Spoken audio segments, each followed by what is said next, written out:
Graça e paz, meus irmãos, momento de devocional. Por isso, tome a sua Bíblia no Evangelho de Lucas, capítulo 21, o versículo 18. Vamos ao texto. Contudo, não se perderá um só fio de cabelo da cabeça de vocês. Amados irmãos, eu me peguei meditando, pensando neste versículo. Um versículo que reflete um cuidado de Deus para com as nossas vidas. E aqui, quando lemos, nós temos o sentido que a nossa vida não será surpreendida por perdas. Olha que versículo.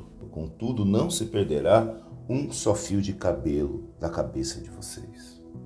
Porém, parece um paradoxo, porque quando nós olhamos para a nossa vida, nós vemos que as perdas existem.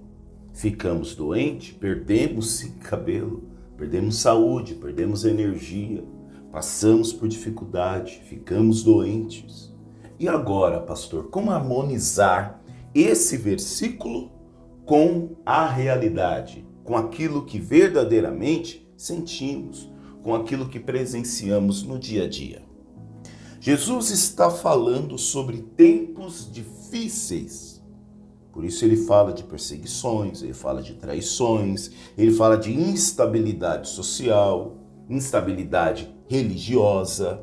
Ele fala de um cenário a qual nós estamos vivendo também nos dias de hoje. Há irmãos que são perseguidos, passamos por traições, por instabilidade social, política, religiosa.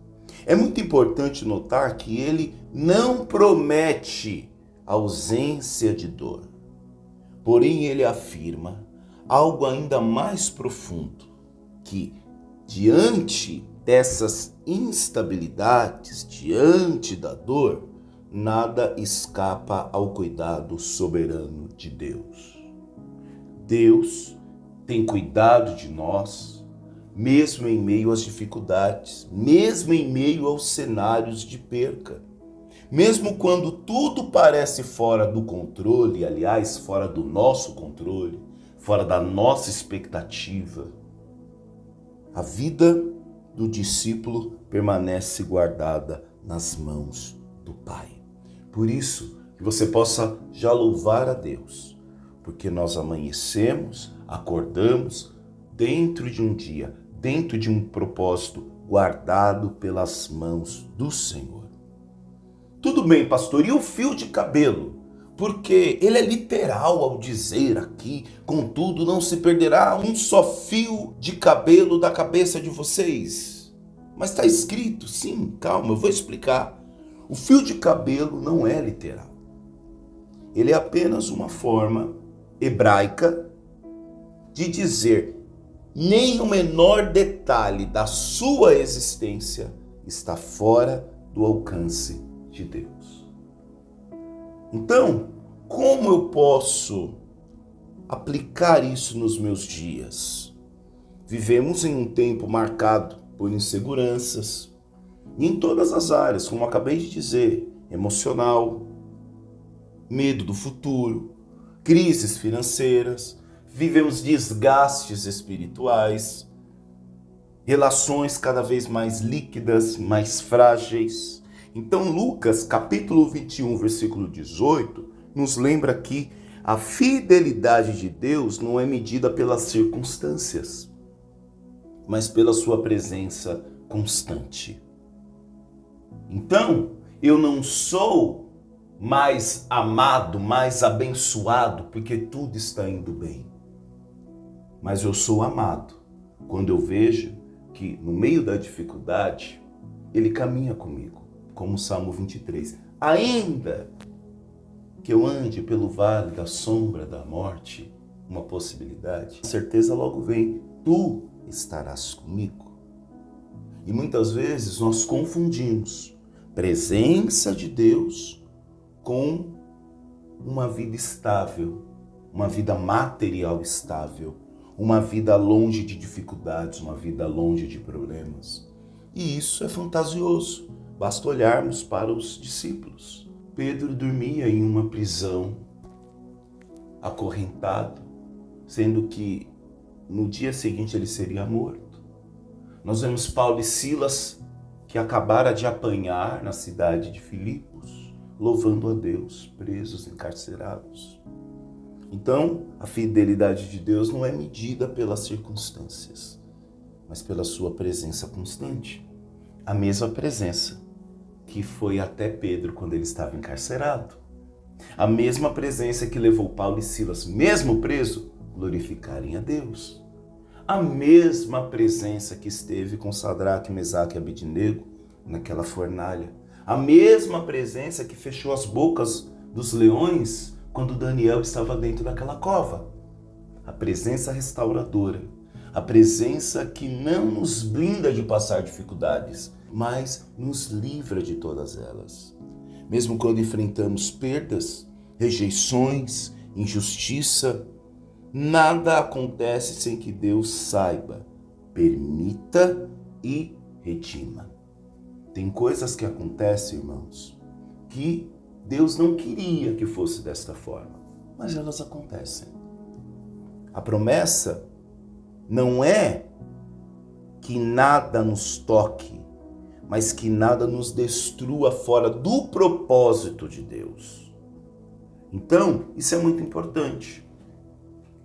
No meio do propósito, muitas coisas vão acontecer.